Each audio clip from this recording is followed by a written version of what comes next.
Now then, let's start with our ongoing series on land reform in South Africa, where there is growing debate over land expropriation without compensation. Public and private institutions have been making public submissions on why and how land ought to be redistributed into the hands of the country's black population. That debate, though, is making investors rather nervous. CGTN's Sumitra Nydoo starts our coverage tonight. She's been speaking to a small farming community in Mpumalanga that reclaimed their land and are finally farming on it after a decade.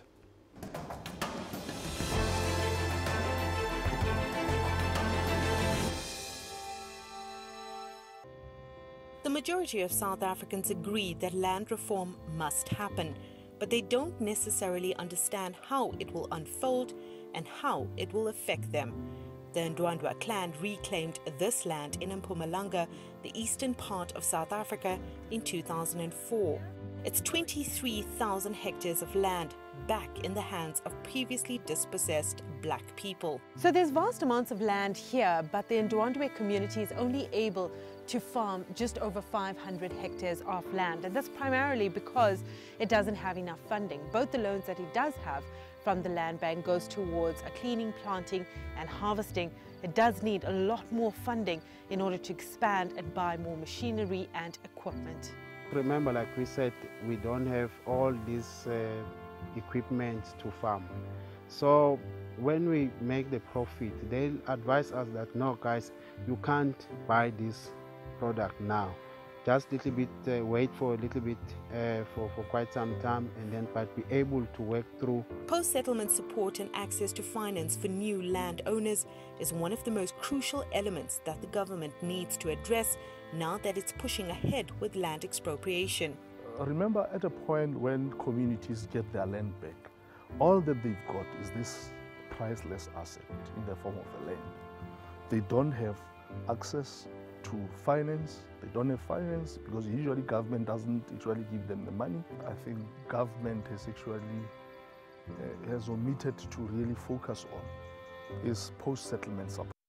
I mean, it's one thing to give people land, but it's something else to get these people to develop this land and actually to start benefiting by way of getting jobs, income and skills out of this. It took the Nydoo community 10 years before it could farm commercially. It took another 3 years after that before it could make a profit. The community is now operating successfully as part of a partnership with the Land Bank, a public institution, and a white farmer that's a private investor. The most immediate way through which you can actually assist these communities is by pairing them, partnering them with experienced operators who've got access to finance, because finance is an important component in running these businesses, who've got access to markets. Nydoo Agricultural Holdings has become a perfect example of how public-private partnerships can benefit communities that want to own land and farm. The holding company paid off its first loan in 2017. The Land Bank has approved a second loan of $500,000 to invest in equipment for storage and irrigation. That is why we promote communal private partnerships, because you've got your private partners who've been in this business for quite some time, who understands the risk. And most importantly, you need to make sure that people who take the risks, people understand the risk that they're taking. The fact that this partnership is working now, only after 10 years, is some respite, but it also raises issues of future land reform, incomes, jobs and food security. The majority of South Africans want to see the injustices of the past corrected with the return of their land. Sumitra, Nydoo, CGTN, But Plus in Mpumalanga. All right, then let's dig a little deeper into this particular story. Sifiso Falala is the CEO of Plus 94 Research. He joins us now live in Johannesburg. He's done quite a bit of research on this very topic. Thank you for your time this evening, sir. One of the things that stood out in the survey responses, the one that I've seen rather, has indicated that only 36% of those who do want land want to use it for agricultural use. The majority of the rest want it for either housing or business. Isn't that demand for housing in part a reflection of the government's failure to build much needed housing fast enough from 1994 to date? Yeah, thank you very much. It's a well-known fact that we have a big backlog when it comes to housing. In fact, there's in excess of 2.5 million people that are waiting for housing. And we've seen over years rapid demonstrations against poor service delivery. And part of that service delivery is related to the issue of the houses being built fast enough, the types of houses that are being built. So the people are not satisfied with not having appropriate housing. And yes, the results do indicate that the bigger issue is about appropriate housing than it is about farming. Indeed, your survey also pointed to concerns about how any land repossessed by the state would then be distributed. Did any of the respondents have ideas on how this should be done, or what could potentially go wrong if it's not properly done in a transparent manner?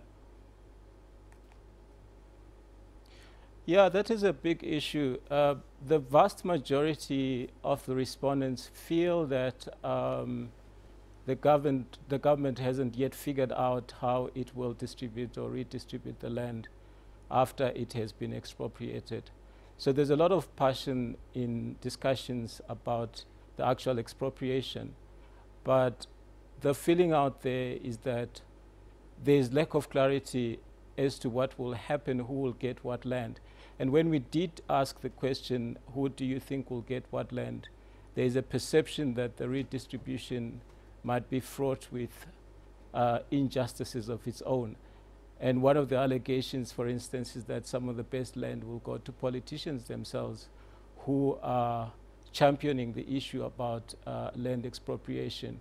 And the other issue is that some of the land will go to the government.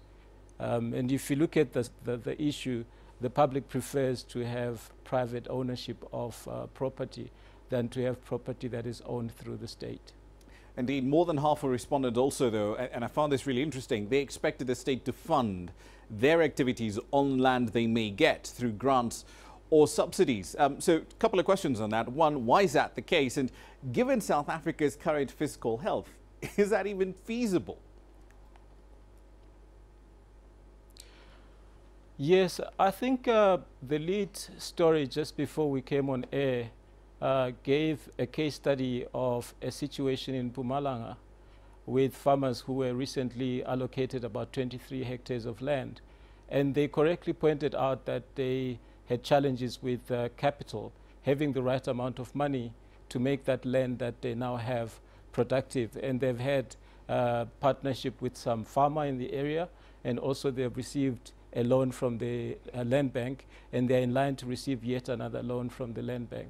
So the majority of the people in South Africa are poor, and you might be aware of this, that 17.4 million people are on state grants, on social grants. And it is the same people that would be allocated land, and the majority of them expect that they would receive more grants to develop the land into housing, to develop it into businesses. So they are totally reliant on the state to help them. Only about 20% or 1 in 5 would go to banks to ask for funding because they are probably not credit worthy because of the extent of investment that they are expecting. Indeed. So if this land expropriation... And on your... Right, sorry, just continue.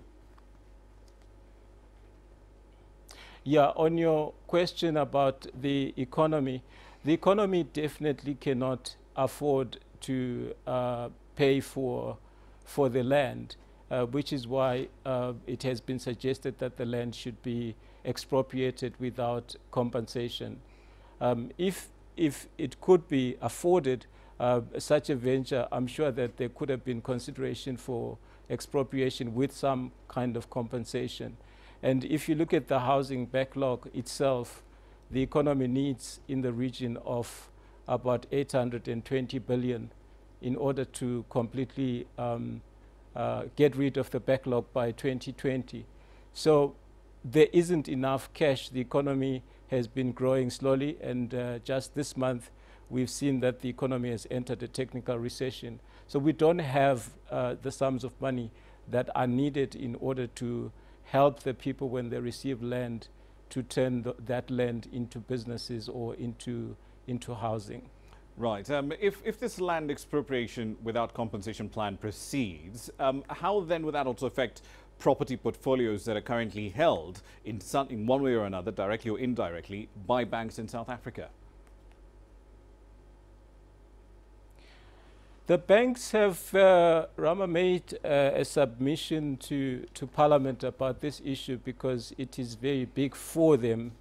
The expectation is that from a technical or transactional point of view, if you say that we are going to take this land and there is no compensation, what the banks might have to do is to declare that asset to be worth a zero amount. So regardless of what that asset might be worth, it might have to be declared as worth null and void. That is simply because the banks have the title deeds, they have bonds on some of those properties, and those bonds might become meaningless. So that could lead to, if there's no compensation for the banks, that could lead then to a property market crash, which is quite something that could have a ripple effect on the economy. We've seen a stock market crash, for instance, in 1929 and in 2008, the subprime mortgage lending rate crash. So we could have potentially a property market crash, which would have a negative impact on the economy of South Africa.